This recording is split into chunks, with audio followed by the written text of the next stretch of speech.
Family and fellow soldiers, I'm the professor, and this is the moment of truth.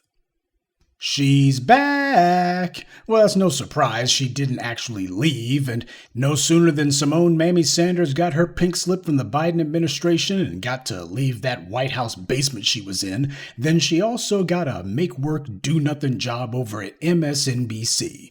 Simone's apparently got her show on the air. I knew I smelled something.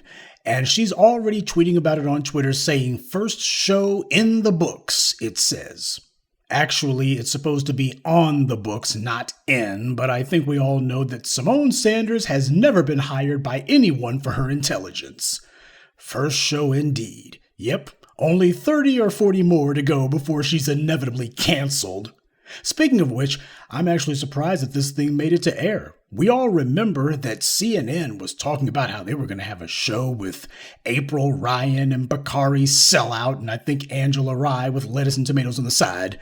Forget about being canceled, that show never even made it to air. So no wonder Simone is congratulating herself. She should, because let's be honest, it was even money that MSNBC was going to quietly announce that the show was canceled, or in the case of Bakari's Sellout and April Ryan's show, they wouldn't even announce it at all. She was understandably afraid that she was pretty much unemployable at this point, but she's back on TV, and you know what that means. Whatever consulting gig she was hoping to finesse for herself and didn't pan out. Never forget, the reason that we call Mammy Sanders that is because she got on CNN and lied for Biden, flat out lied, claiming that his '94 crime bill had nothing to do with the mass incarceration orgy of the 1990s. She tried to use the lie that, well, you can't blame Biden for that. That was all the state's fault because it was the states locking black people up.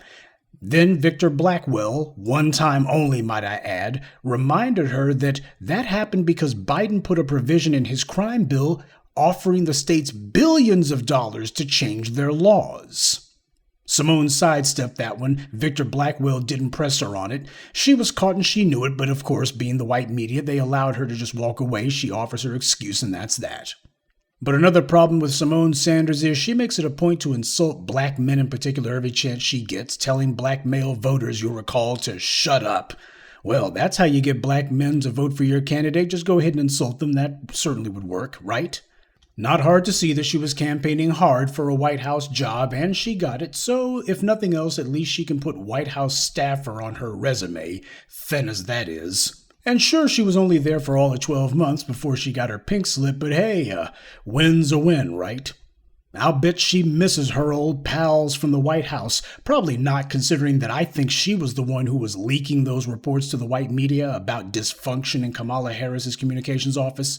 But on the off chance that she does begin to get homesick for that White House basement they had her in, she won't be lonely for very long because, according to the Washington Post, Jen Psaki is leaving her job as White House press secretary, and she'll be joining MSNBC in an on-air capacity.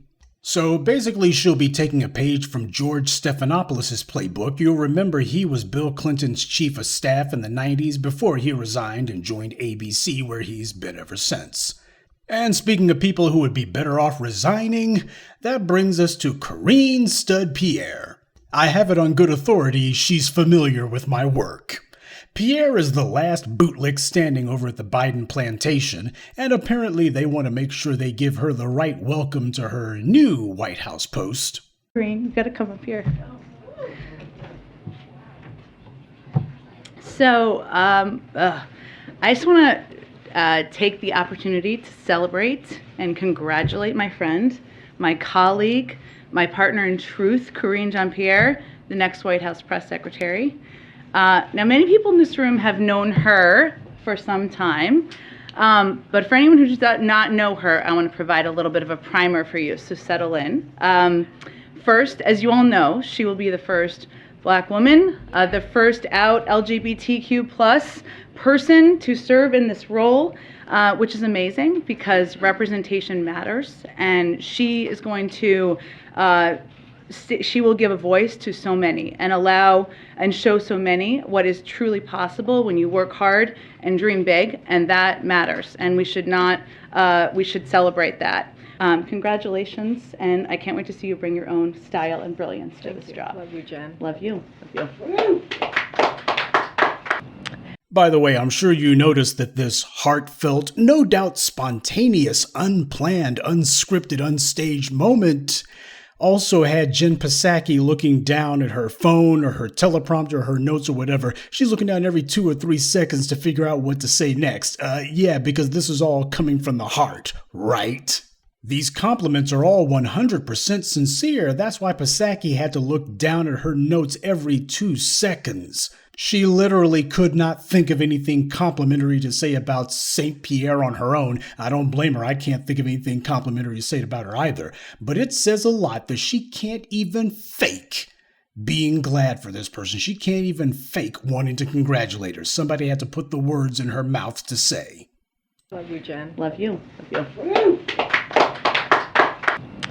Geez, talk about piling it on thick. Only thing she didn't do was give Pierre a doggone wet, sloppy kiss, which I'm sure she wouldn't have minded. Yeah, it must be an election year. Now, family, I'm not trying to be messy, but let's be honest. There's a lot of words that would describe Karine, Pierre, but truth ain't one of them. Now, as those of you who follow the black media know, Karine's not only LGBT, which seemed to be her main qualification, but she's also an immigrant, Haitian to be exact. And I laughed out loud when Psaki said that P.U. Pierre's gonna be giving a voice to so many. Indeed, because she damn sure didn't give a voice to her fellow Haitians during that migrant crisis last year. And she hasn't said jack about the unrelenting murders of black people by police, which have continued on her boss's watch. So where is this voice that Karine Pierre is supposed to be given to people? She didn't resign in protest when her boss allowed her fellow Haitians to be whipped and insulted and demeaned by white Border Patrol thugs last year. You'll recall I went in heavy on her about that.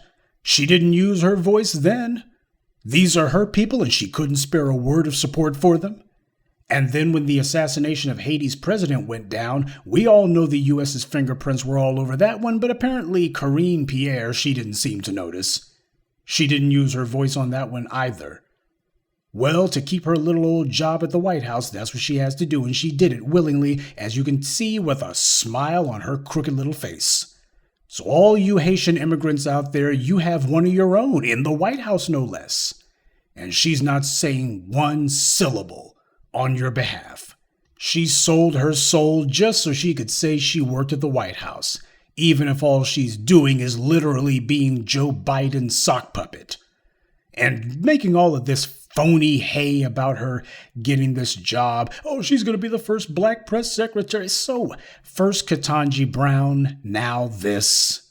This is being done because Biden's desperately trying to get black women in particular to forget about all of the promises that he broke and all the stuff he hasn't done and go ahead and vote for him because of symbolism.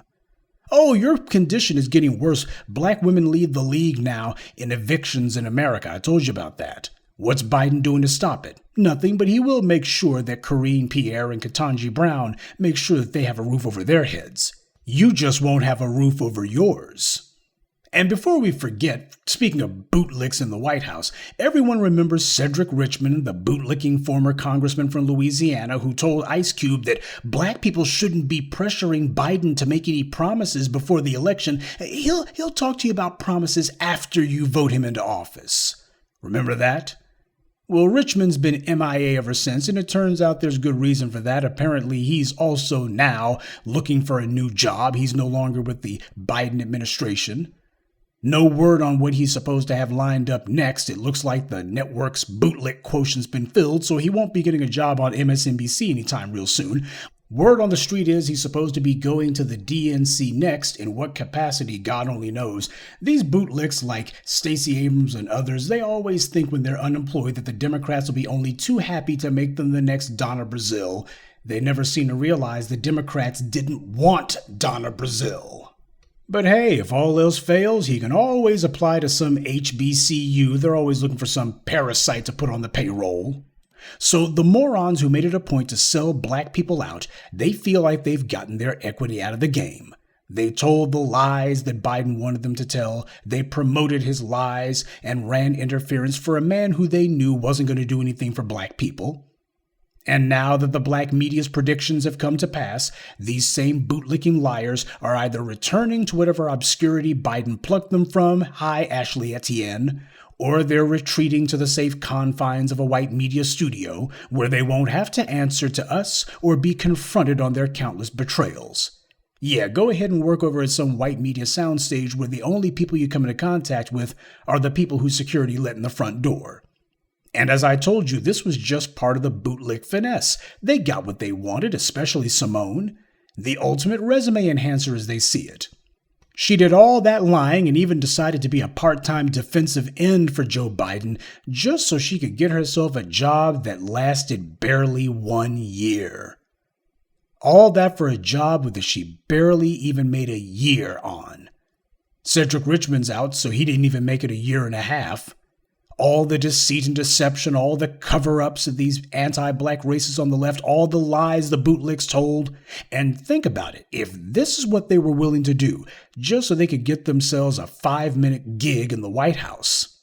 Imagine what these scumbags would do against black people if you put some real paper on the table. Well, for a bootlick, real paper doesn't mean what it would mean to you and me.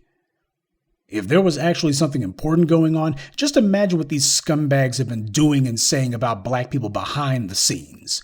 Hell, if Simone Sanders was willing to lie for Joe Biden on the '94 crime bill on international television, just imagine what she was saying behind closed doors. Now, obviously, these bootlicks will be broken in the end, like all of white supremacy's tools.